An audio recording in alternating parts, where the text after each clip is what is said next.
আসসালামু আলাইকুম। প্রিয় শিক্ষার্থীরা, কেমন আছো সবাই? আশা করি আল্লাহর অশেষ মেহেরবানিতে ভালো আছো, সুস্থ আছো। তোমরা এই করোনার পরিস্থিতির মধ্যে সুস্থ থাকবে, ভালো থাকবে, সেই কামনা করছি। আজকে আরও একটি ক্লাস নিয়ে তোমাদের সামনে হাজির হয়েছি। আমার এই আজকের ক্লাসের সাথে যেসব শিক্ষার্থীরা রয়েছে এবং যে সকল অতিথিবৃন্দ রয়েছে, সকলের প্রতি আমার সালাম এবং ভালোবাসা জানাচ্ছি। প্রিয় শিক্ষার্থীরা, কথা না বাড়িয়ে চলে যাই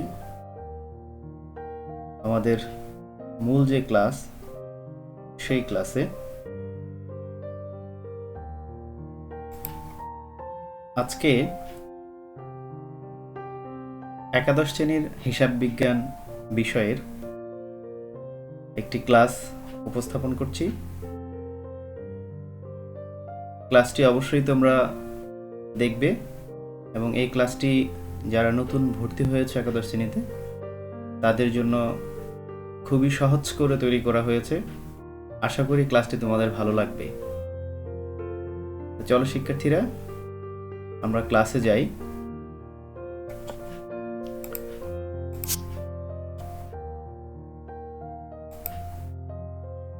সকলকে আমার অনলাইন ক্লাসে স্বাগতম।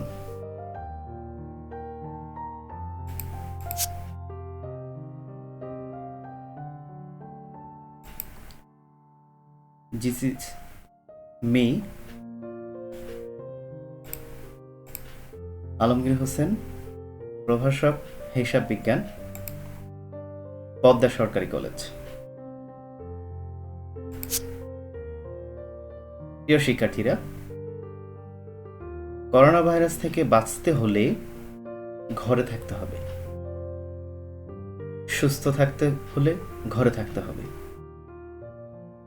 তাই তোমরা করোনা ভাইরাস থেকে দূরে থাকতে এবং করোনা ভাইরাসকে প্রতিরোধ করতে তোমরা অবশ্যই ঘরে অবস্থান করবে এবং অতি প্রয়োজনে বের হলে অবশ্যই মাস্ক ব্যবহার করবে।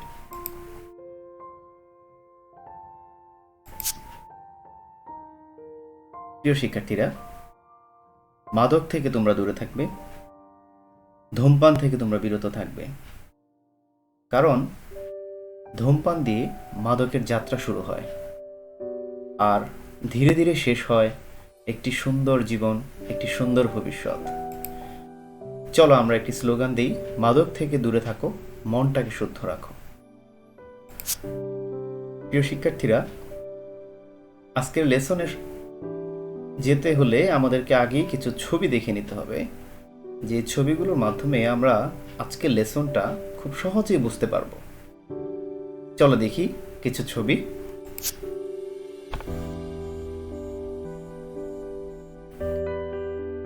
কি একটা ছবি দেখতে পাচ্ছ? একজন খুব বিষণ্ণ, চিন্তিত। হিসাবটা মিলছে না তো? মিলবে কিভাবে? হিসাবে যে গরমিল রয়ে গেছে। প্রিয় শিক্ষার্থীরা, এর পরের ছবিটি হচ্ছে একজন নিরীক্ষক হিসাবের শুদ্ধতা যাচাই করছে এবং কোম্পানির ব্যবস্থাপনা যে কর্তৃপক্ষ তারা খুব চিন্তিত যে হিসাবে ভুল হলে জবাবদিহি কিন্তু করতেই হবে।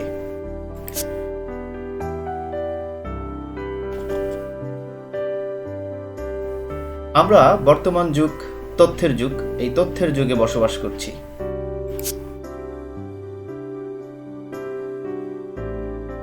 একজন ক্রেতা দোকানে গিয়ে কিছু কেনাকাটা করছেন। একজন কম্পিউটার অপারেটর, তিনি কম্পিউটারের মাধ্যমে ব্যবসায়িক হিসাব নিকাশ রাখছেন। সহপাঠীর সাথে গ্রুপ স্টাডির মাধ্যমে হিসাব বিজ্ঞান বোঝার প্রচেষ্টা।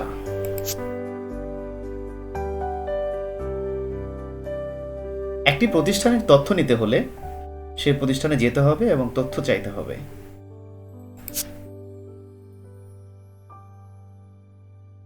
শিক্ষার্থীরা, ছবিগুলো দেখে নিশ্চয়ই বুঝে গেছো আজকের পাঠ কি। হ্যাঁ, আজকের পাঠ হিসাব বিজ্ঞান পরিচিতি অধ্যায়ের ক্লাস নাম্বার 2, অর্থাৎ প্রথম একটি ক্লাস আমি নিয়েছি, আমার এই চ্যানেলেই আপলোড করা আছে। প্রথম ক্লাসটি অবশ্যই দেখে নেবে, এরপরে এই দ্বিতীয় ক্লাসটিতে মনোযোগী হবে। আজকের ক্লাসের শিক্ষণফল মূল্যবোধ ও জবাবদিহিতা সৃষ্টিতে হিসাব বিজ্ঞান। হিসাব বিজ্ঞান এবং হিসাব সংরক্ষণের মধ্যে পার্থক্য, হিসাব বিজ্ঞানের তথ্য বলতে কি বোঝায় এবং হিসাব বিজ্ঞানের তথ্যের ব্যবহারকারী কারা। প্রিয় শিক্ষার্থীরা, তাহলে চলো আমরা আজকের যে শিক্ষণফল সেগুলো শিখব। আজকের শিক্ষণফলের আগে প্রথম ক্লাসে আমরা কি কি শিখেছি সে বিষয়ে ছোট্ট একটা রিভিউ। হিসাব বিজ্ঞান শিখেছি, হিসাব বিজ্ঞানের সংজ্ঞা শিখেছি, হিসাব বিজ্ঞানের ক্রমবিকাশ ও ইতিহাস শিখেছি, ব্যবসায়ের ভাষা হিসাবে হিসাব বিজ্ঞান এবং হিসাব বিজ্ঞানের গুরুত্ব শিখেছি। আজকে আমরা ক্লাসে যে বিষয়গুলো শিখব একটু আগে শিক্ষণফলে সেগুলো আমরা আলোচনা করেছি। প্রিয় শিক্ষার্থীরা, সর্বপ্রথম জেনেই নেওয়া যাক না আরেকবার হিসাব বিজ্ঞান কি। হ্যাঁ, হিসাব বিজ্ঞান শব্দটি হিসাব ও বিজ্ঞান শব্দ দুটির সম্মিলিত রূপ। আবিধানিক অর্থে হিসাব বলতে গণনা করা বোঝায়। পারিভাষিক অর্থে হিসাব বলতে অর্থের দ্বারা পরিমাপযোগ্য ব্যক্তি বা প্রতিষ্ঠানের সম্পত্তি, দায়, আয় ব্যয় সংক্রান্ত লেনদেনের বিবরণকে বোঝায়। অন্যদিকে বিজ্ঞান বলতে কোনো বিষয়ে সুসংবদ্ধ ও সুশৃঙ্খল জ্ঞানকে বোঝায়। প্রিয় শিক্ষার্থীরা,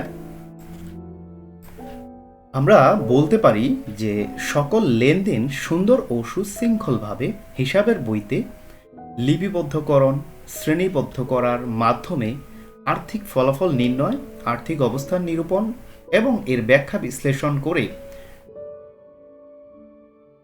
এগুলোর ব্যবহারকারীদের নিকট পৌঁছে দেওয়ার যে প্রক্রিয়া, সেই প্রক্রিয়াটাই হচ্ছে হিসাব বিজ্ঞান। তাহলে হিসাব বিজ্ঞান ছোট কোনো বিষয় নয়, অনেক বড় একটা প্রক্রিয়া। একেবারে ব্যবসায়িক একটা লেনদেন সংঘটিত হওয়ার পর থেকে শুরু হয়ে এবং একটা প্রতিষ্ঠানের আর্থিক অবস্থার বিবরণী তৈরি করার পরে সেই আর্থিক অবস্থার বিবরণের তথ্যগুলো সরবরাহ করা পর্যন্ত বিশাল একটি প্রক্রিয়া, যে প্রক্রিয়াটা হচ্ছে হিসাব বিজ্ঞান। প্রিয় শিক্ষার্থীরা,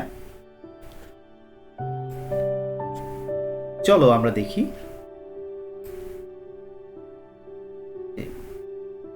মূল্যবোধ সৃষ্টিতে হিসাব বিজ্ঞানের ভূমিকা কেমন। ব্যক্তি, পরিবার, সমাজ ও রাষ্ট্রের শান্তি শৃঙ্খলা উন্নতির জন্য ভালোকে গ্রহণ এবং মন্দকে বর্জন করা, এই নীতিই হচ্ছে মূল্যবোধ। ব্যবসায়িক কার্যক্রম মানব কল্যাণের জন্য পরিচালনা করার মাধ্যমে ব্যক্তি কল্যাণ সাধন করা ব্যবসায়িক মূল্যবোধ। অর্থাৎ আমি ব্যবসা করব, ব্যবসার মাধ্যমে যেন জনকল্যাণ সাধিত হয় এবং মানুষের ভালো মন্দ বিবেচনা রেখেই আমি ব্যবসা করব। আজকে যদি আমি অবৈধ জিনিসের ব্যবসা করি, নিষিদ্ধ জিনিসের ব্যবসা করি, সেগুলো কিন্তু মূল্যবোধ নয়, ব্যবসায়িক মূল্যবোধ নয়, ব্যবসায়িক মূল্যবোধের পরিপন্থী।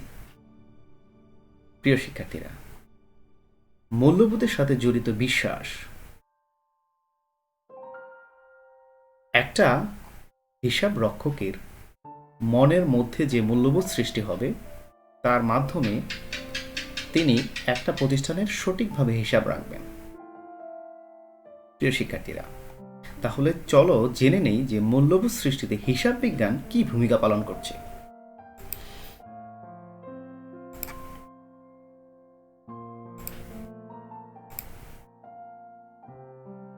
মূল্যবোধ সৃষ্টিতে হিসাব বিজ্ঞান অনেক গুরুত্বপূর্ণ ভূমিকা পালন করে। আমি প্রতিটা পর্বই পয়েন্টের মাধ্যমে এনেছি। 1 নম্বর পয়েন্ট হচ্ছে দায়িত্ববোধ সৃষ্টি। একজন হিসাব রক্ষকের দায়িত্ববোধ সৃষ্টি কিন্তু হিসাব বিজ্ঞানের প্রক্রিয়ার মাধ্যমে হয়। একজন ব্যবস্থাপনা পরিচালক, একটা প্রতিষ্ঠানের মার্কেটিং বা বাজারজাতকরণ অফিসার, এই সকল অফিসারদের, একটা প্রতিষ্ঠানেতে জড়িত সকল অফিসারদের কিন্তু মূল্যবোধ সৃষ্টিতে হিসাব বিজ্ঞান অনেক বড় ভূমিকা রাখে। আজকে আমার যদি হিসাব বিজ্ঞান না থাকতো, তাহলে আমার কিন্তু হিসাব সংরক্ষণের প্রয়োজনীয়তা দেখা দিত না এবং আমার জবাবদিহিতার প্রশ্ন আসতো না। সেক্ষেত্রে আমার মূল্যবোধটা আসতো না। এখানে হিসাব বিজ্ঞানের যে প্রক্রিয়া, এই প্রক্রিয়া মেনটেন করতে গিয়ে আমার কিন্তু মূল্যবোধ সৃষ্টি হবেই। দুর্নীতি ও অনিয়ম সম্পর্কে সচেতন করা। হিসাব বিজ্ঞান যে কোনো দুর্নীতি এবং অনিয়ম সম্পর্কে সবাইকে সচেতন করে। হিসাব বিজ্ঞান প্রক্রিয়ার মধ্যে যদি কেউ ব্যবসায়িক হিসাব না রাখে, তাহলে সেখানে দুর্নীতির সুযোগ সৃষ্টি হয়। সেই সুযোগকে কিন্তু হিসাব বিজ্ঞান বাধাগ্রস্ত করে সেই সুযোগটা ধূলিসাৎ করে। কর প্রদানে মূল্যবোধ সৃষ্টি। একটা মানুষ যে দেশে বসবাস করছে, সেই দেশের সরকারকে তার আয়ের যে নির্দিষ্ট হার রয়েছে, সে হারে সরকারকে কর দিতে হয়। এই কর প্রদানের যে ব্যাপারটা, এটা কিন্তু হিসাব বিজ্ঞানের মাধ্যমেই মানুষের মনে উদয় হয়। কর কিন্তু হিসাব বিজ্ঞানের প্রক্রিয়ার মাধ্যমেই নির্ণয় করা হয়। মিতব্যয়িতার মূল্যবোধ সৃষ্টি। যখনই আমি একটি ব্যয়ের হিসাব রাখছি, যখনই একটি আয়ের হিসাব রাখছি, তখন আমার মনের মধ্যে প্রশ্ন জাগবে যে আয় থেকে আমি ব্যয় যেহেতু করছি, তাহলে আমাকে অবশ্যই মিতব্যয়ী হতে হবে। আয় কমে গেলে ব্যয়ও অনেক কমিয়ে আনতে হবে। ধর্মীয় মূল্যবোধ সৃষ্টি। মানুষকে জবাবদিহিতার প্রশ্নে ধর্মীয় মূল্যবোধ সৃষ্টিতে হিসাব বিজ্ঞান ভূমিকা রাখে। ঋণ পরিশোধে মূল্যবোধ সৃষ্টি। আমি কারো নিকট যদি দায়বদ্ধ থাকি, যদি কারো থেকে ঋণ এনে থাকি, তাহলে সেই ঋণ পরিশোধ করার জন্য কিন্তু হিসাব বিজ্ঞান প্রক্রিয়ার মাধ্যমেই মূল্যবোধ সৃষ্টি হয় এবং এই মূল্যবোধ থেকেই আমি কারো দায় সঠিক সময় পরিশোধ করি। জবাবদিহিতা হতে মূল্যবোধ সৃষ্টি। হিসাব বিজ্ঞান প্রক্রিয়ার মাধ্যমে আমার প্রত্যেকটি হিসাবের জবাবদিহিতার ব্যাপার সামনে চলে আসে। এই জন্য জবাবদিহিতা হতে মূল্যবোধ সৃষ্টি হয়। স্বচ্ছতা প্রতিষ্ঠা। আমি যদি হিসাব বিজ্ঞান প্রক্রিয়ার মাধ্যমে আমি হিসাব রাখি এবং আমার বাস্তব জীবন হোক, প্রাতিষ্ঠানিক জীবন হোক, যদি হিসাব রাখি, তাহলে কিন্তু আমি সবসময় স্বচ্ছ থাকতে পারবো। এই স্বচ্ছতা প্রতিষ্ঠার ক্ষেত্রে কিন্তু হিসাব বিজ্ঞান ভূমিকা রাখছে। প্রিয় শিক্ষার্থীরা, আমরা এখন পরের যে টপিক, সেই বিষয়টি নিয়ে আলোচনা করব। আশা করি যে মূল্যবোধ সৃষ্টিতে যে হিসাব বিজ্ঞানের ভূমিকা, সেটা তোমরা বুঝতে পেরেছ। এখন আসা যাক জবাবদিহিতার সৃষ্টিতে হিসাব বিজ্ঞানের ভূমিকা কি। একজনের কর্মকাণ্ডের জন্য অন্যের নিকট দায়বদ্ধতা প্রকাশ করাকে জবাবদিহিতা বলে। সমাজবদ্ধ মানুষের কৃতকর্মের ফলাফলের জন্য প্রত্যেককে পরোক্ষভাবে ব্যক্তি অথবা প্রতিষ্ঠানের কাছে জবাবদিহি করতে হয়। জবাবদিহিতা না থাকলে মানুষ স্বেচ্ছাচারিতা হয়ে ওঠে। হিসাব বিজ্ঞান নীতিমালায় আর্থিক কর্মকাণ্ডের জবাবদিহিতার উত্তম ব্যবস্থা রয়েছে। অর্থনৈতিক কর্মকাণ্ডের বিভিন্ন অঙ্গনে কর্মরত ব্যক্তিবর্গ এদের দায়িত্ব যথাযথভাবে পালন করছে কিনা হিসাব প্রক্রিয়ার মাধ্যমে তা সার্বিকভাবে নিরূপণ করা যায়। ফলে কর্মরত সংশ্লিষ্ট সকলের মধ্যে জবাবদিহিতার অনুভূতি সৃষ্টি হয়। প্রিয় শিক্ষার্থীরা, আমরা এখন পয়েন্ট আকারে দেখব যে জবাবদিহিতা সৃষ্টিতে হিসাব বিজ্ঞান কিভাবে ভূমিকা রাখছে।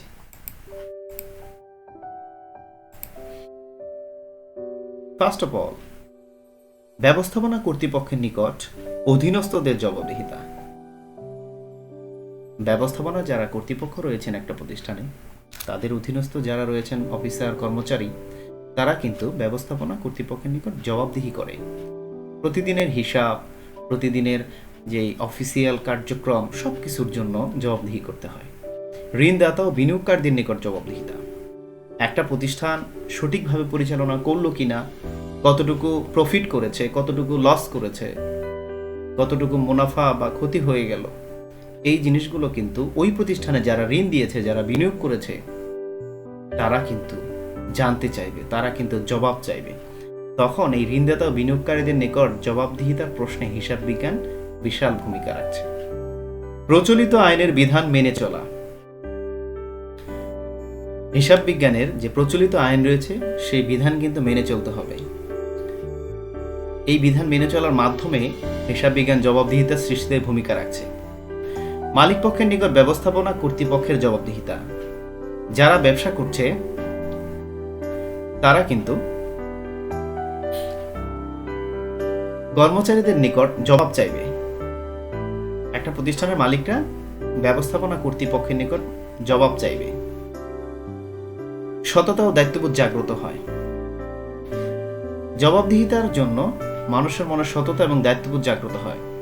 জনগণের নিকট সরকারের জবাবদিহিতা, সরকার জনগণের থেকে যে কর আদায় করেছে এবং যে বাজেট জনগণের সামনে উপস্থাপন করেছে, সেই বাজেটের আলোকে কাজ করছে কিনা সেই জবাবদিহিতা কিন্তু সরকার জনগণকে অবশ্যই করতে হবে। দায়িত্ববোধ সূচক হিসাব বিজ্ঞান, হিসাব বিজ্ঞান দায়িত্ববোধ সূচক যে প্রশ্ন সেটা কিন্তু সামনে নিয়ে আসে। প্রত্যেকটি মানুষের মনের মধ্যে দায়িত্ববোধ জাগিয়ে তোলে হিসাব বিজ্ঞান। সর্বশেষ নিরীক্ষার ক্ষেত্রে হিসাব বিজ্ঞান বড় ভূমিকা রাখছে। একটা প্রতিষ্ঠানের সকল হিসাব নিরীক্ষার জন্য যে জবাবদিহিতার প্রশ্ন চলে আসে সেটা কিন্তু হিসাব বিজ্ঞান সলভ করে দেয়, সমাধান করে দেয়। প্রিয় শিক্ষার্থীরা, তোমরা তাহলে বুঝতে পারলে যে মূল্যবোধ এবং জবাবদিহিতার প্রশ্নে হিসাব বিজ্ঞান কিভাবে ভূমিকা রাখছে। আমরা এখন চলে যাচ্ছি হিসাব বিজ্ঞান ও হিসাব রক্ষণের পার্থক্য। দুটি শব্দ যদিও একই রকম মনে হয়, কিন্তু হিসাব বিজ্ঞান এবং হিসাব রক্ষণের মধ্যে যথেষ্ট পার্থক্য বিদ্যমান। মানব সভ্যতার ইতিহাসের মতোই হিসাব বিজ্ঞানের ইতিহাস অনেক প্রাচীন ও বৈচিত্র্যময়। সভ্যতার পরিবর্তনের ধারায় ব্যবসা বাণিজ্যের প্রয়োজনে হিসাব রক্ষণ ব্যবস্থা আস্তে আস্তে পরিবর্তন হয়ে বর্তমান পর্যায়ে এসেছে। হিসাব বিজ্ঞান একটি বৃহৎ পরিসর, অপরদিকে হিসাব রক্ষণ হচ্ছে হিসাব বিজ্ঞানের একটি কাজ বা ধাপ মাত্র। হিসাব রক্ষণ হিসাব বিজ্ঞানের পরিপূরক। আমরা নিচের চিত্রটি দেখলে বুঝতে পারি যে হিসাব বিজ্ঞান বিষয়টি অনেক বৃহৎ এবং বিশাল, যার মধ্যে ছোট্ট একটা অংশ হচ্ছে হিসাব রক্ষণ। কিন্তু হিসাব রক্ষণ কিন্তু হিসাব বিজ্ঞানকে পরিপূরণ করছে।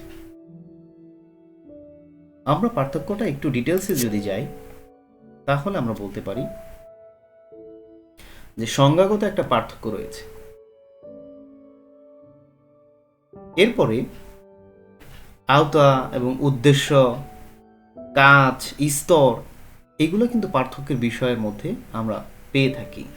যদি আমি বলি যে উদ্দেশ্যটাকে, হিসাব বিজ্ঞানের উদ্দেশ্যটাকে, হিসাব বিজ্ঞানের উদ্দেশ্য হচ্ছে তথ্যগুলো সরবরাহ করা, আর হিসাব রক্ষণ হচ্ছে একেবারে প্রাথমিক পর্যায়ে হিসাব বিজ্ঞানের একটি কাজ, শুধুমাত্র আর্থিক লেনদেনগুলো শুদ্ধভাবে লিপিবদ্ধ করা এবং সেগুলো স্থানান্তর করা, খতিয়ানে স্থানান্তর করা। আবার আমি যদি বলি যে স্তর পার্থক্যের বিষয়ের ক্ষেত্রে হিসাব বিজ্ঞান কোন স্তরের, হিসাব বিজ্ঞানটা চূড়ান্ত পর্যায়ের, চূড়ান্ত স্তরের, আর হিসাব রক্ষণ একেবারে প্রাথমিক পর্যায়ের। প্রিয় শিক্ষার্থীরা, তোমরা পাঠ্য বইতে গেলে দেখতে পারবে যে হিসাব বিজ্ঞান ও হিসাব রক্ষণের আরো অনেক পার্থক্য রয়েছে, যেগুলো থেকে তোমরা এই দুইটা বিষয়ের তুলনা করতে পারবে। প্রিয় শিক্ষার্থীরা,